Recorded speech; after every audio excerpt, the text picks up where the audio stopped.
Hello बच्चों, आइए इस प्रश्न को पढ़ते हैं। लंबाई L का एक तार तथा नगण्य आंतरिक प्रतिरोध वाले 3 समरूप सेलें श्रेणी क्रम में जुड़ी हैं। धारा के कारण T समय में जो तार है उसका ताप डेल्टा T से बढ़ जाता है। अब समान प्रकार की N सेलें उसी पदार्थ तथा उसी परिच्छेद क्षेत्रफल वाले लंबाई 2L के तार के साथ श्रेणी क्रम में जुड़ी हैं। अब बोला जा रहा है कि अब भी T समय में जो तार है उसका तापमान डेल्टा T से ही बढ़ता है। तो बोला जा रहा है N का मान कितना है। पहला ऑप्शन है 4, दूसरा ऑप्शन है 6, तीसरा ऑप्शन है 8, चौथा ऑप्शन है 9। आइए इस प्रश्न की मुख्य अवधारणा की चर्चा करें। मुख्य अवधारणा, मान लीजिए हमारे पास में एक तार है कुछ इस तरीके से इसकी लंबाई L मान लीजिए, इसका अनुप्रस्थ काट क्षेत्रफल A मान लीजिए। इसका अगर प्रतिरोध R है और इसका प्रतिरोधकता रो है तो R का मान लिखा जा सकता है रो L भागे A। तो ये पहली चीज आप समझे। दूसरी चीज आप यहाँ पे ये समझे, मान लीजिए कोई एक तार है इस तरीके से, इसका लंबाई L है, अनुप्रस्थ काट क्षेत्रफल A है। इसका द्रव्यमान लिख सकते हैं m बराबर घनत्व बराबर द्रव्यमान बटे आयतन वाले सूत्र से, घनत्व गुणे आयतन, आयतन है A गुणे L। तो ये हो गया इसका द्रव्यमान। अगर हम इसको अब क्या करते हैं, क्यू ऊष्मा दे देते हैं। क्यू ऊष्मा की वजह से जो इसके तापमान में परिवर्तन होता है वो डेल्टा टी है, अर्थात इसका प्रारंभिक तापमान टी है जो कि बढ़ के टी धन डेल्टा टी हो जाता है, और इसका विशिष्ट ऊष्मा धारिता मान लीजिए है एस। इस अवस्था में यहाँ पे लिखा जाएगा एम एस डेल्टा टी बराबर क्यू। तो इस मुख्य द्वारा चलिए प्रश्न को हल करते हैं। देखिए पहली स्थिति के बारे में बात करते हैं। पहली स्थिति में तार बना लेते हैं, इस तरीके से है, लंबाई एल है, इसको एक बैटरी से जोड़ दिया। एक ऐसा निकाय जिसमें 3 बैटरियां हैं श्रेणी क्रम में, ये पहली, ये दूसरी और ये तीसरी। प्रत्येक का विद्युत वाहक बल मान लीजिए ई नॉट है, तो ई नॉट, ई नॉट और ई नॉट। यहाँ पे एक चीज आप सूत्र समझ लें,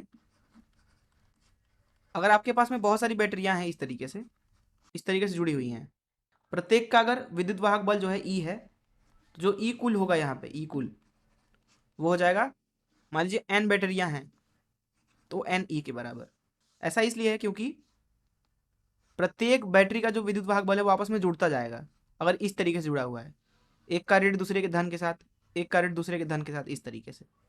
वहीं यहाँ पे हम क्या करते हैं, ये तो एन संख्या में है, पलट करके अगर हम यहाँ पे बैटरी जोड़ दें, इस तरीके से पलट करके जोड़ दें, मान लीजिए एक्स बैटरियां हैं जिनको पलट करके जोड़ा, प्रत्येक का विद्युत वाहक बल मान लीजिए ई ही है, तो इसमें से उसको घटा देंगे एक्स ई, ये कुल विद्युत वाहक बल है यहाँ ए और बी के बीच में।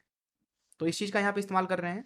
मान लीजिए जो ये तार अभी के लिए लिया है हमने, उसका प्रतिरोध आर है, तो आर का मान लिख सकते हैं, प्रतिरोधकता जिस पदार्थ से ये बना है उसका मान लीजिए रो है, तो रो एल, एल का मान बड़ा एल है, तो एल भागे इसका अनुप्रस्थ काट क्षेत्रफल मान लीजिए ए है, तो ए, ये हो गया इसका प्रतिरोध। और इस व्यवस्था को हम प्रतिस्थापित कर सकते हैं इस तरीके से। इस तरीके का एक प्रतिरोध है आर जो कि बैटरी से जुड़ा हुआ है, जिसका विद्युत वाहक बल है 3 ई नॉट। तो यहाँ धारा प्रवाहित होगी मान लीजिए आई, तो आई का मान लिखा जा सकता है बराबर वी भागे आर, अर्थात 3 ई नॉट भागे आर। अब जितना ये धारा प्रवाहित होता जाएगा इस प्रतिरोध में, उतना ही ऊर्जा जो है इस बैटरी से जाता जाएगा, और उससे क्या होगा, ये प्रतिरोध गर्म होता जाएगा, अर्थात ये तार जो है लगातार गर्म होता जाएगा। मान लीजिए इस धारा आई की वजह से क्यों ऊष्मा उत्पन्न हुआ टी समय में, तो टी समय में क्यों ऊष्मा जो उत्पन्न हुआ है उसको लिख सकते हैं आई का वर्ग आर टी से।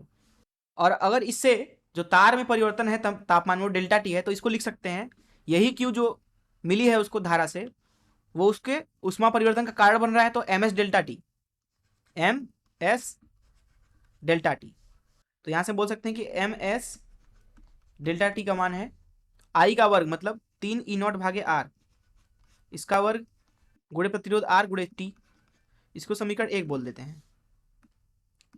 दूसरी स्थिति के बारे में बात करते हैं। दूसरी स्थिति जो है उसमें दोगुनी लंबाई का तार ले लिया गया, लेकिन बोला जा रहा है अनुप्रस्थ काट क्षेत्रफल वही है ए, लंबाई बस दुगना है। प्रतिरोध लिखते हैं इसका आर डैश बोल देते हैं, रो एल भागे है, एल है 2 एल भागे ए, ये बराबर हो जाएगा 2 रो एल भागे ए, जिसका मतलब है कि आर डैश है यहाँ पे 2 आर के बराबर, जहाँ आर है एल लंबाई का उसी तार का प्रतिरोध।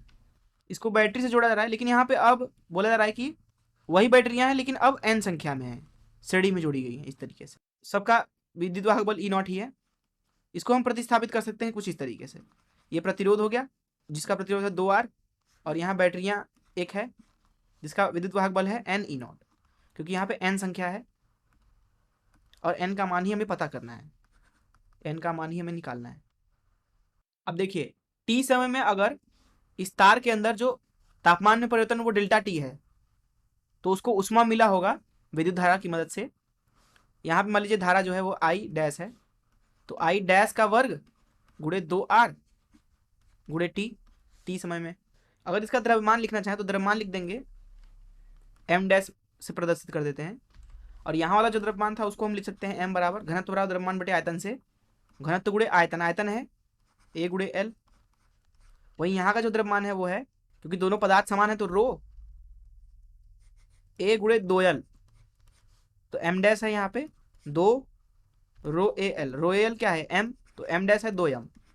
तो इस q को क्या लिख सकते हैं हम, ms डेल्टा टी। m यहाँ पे है 2m, s तो वही है, पदार्थ वही है, क्योंकि तापमान भी वही है, तापमान में परिवर्तन बोला गया है, डेल्टा टी ही है अभी भी टी समय में। तो ये बराबर होना चाहिए आई का वर्ग 2r टी के। यहाँ पे जो धारा है वो आई डैश है, तो आई डैश का मान लिखा जाएगा, आई डैश बराबर v है एन ई नॉट भागे r है 2r, तो यहाँ लिखा जाएगा एन ई नॉट भागे 2r इसका वर्ग गुणे 2r गुणे टी। तो यहाँ से हमें मिल रहा है 2 गुणे ms डेल्टा टी बराबर n का वर्ग ई नॉट का वर्ग गुणे 2r टी भागे 4r का वर्ग। इसको समीकरण 2 बोल देते हैं। अब देखिए जो समीकरण 1 से हमें मान मिलेगा ms डेल्टा टी का, उसका मान उठा के डाल देते हैं यहाँ समीकरण 2 में। तो यहाँ मिल रहा है 2 गुणे 3 ई नॉट भागे r इसका वर्ग गुणे r गुणे टी, ये बराबर है n का वर्ग ई नॉट का वर्ग 2r टी भागे 4r का वर्ग। तो ये मिल रहा है आपको 2 गुणे 9 ई नॉट का वर्ग आर टी भागे r का वर्ग बराबर n का वर्ग ई नॉट का वर्ग 2r टी भागे 4r का वर्ग। r का वर्ग दोनों तरफ से कट जाएगा, r भी दोनों तरफ से कट जाएगा, समय भी कट जाएगा दोनों तरफ से, ई नॉट का वर्ग भी कट गया। तो इधर मिल रहा है आपको, ये देखिए 2 भी कट जाएगा, इधर मिल रहा है n का वर्ग भागे 4 और इधर मिल रहा है 9, तो n का वर्ग मिल रहा है आपको 36 के बराबर, जिसका मतलब है n यहाँ पे आ गया हमारे पास में 6। और यही हो जाएगा इस प्रश्न का उत्तर। मैं आशा करता हूँ कि आपको इस प्रश्न का हल जरूर समझ में आया होगा। धन्यवाद।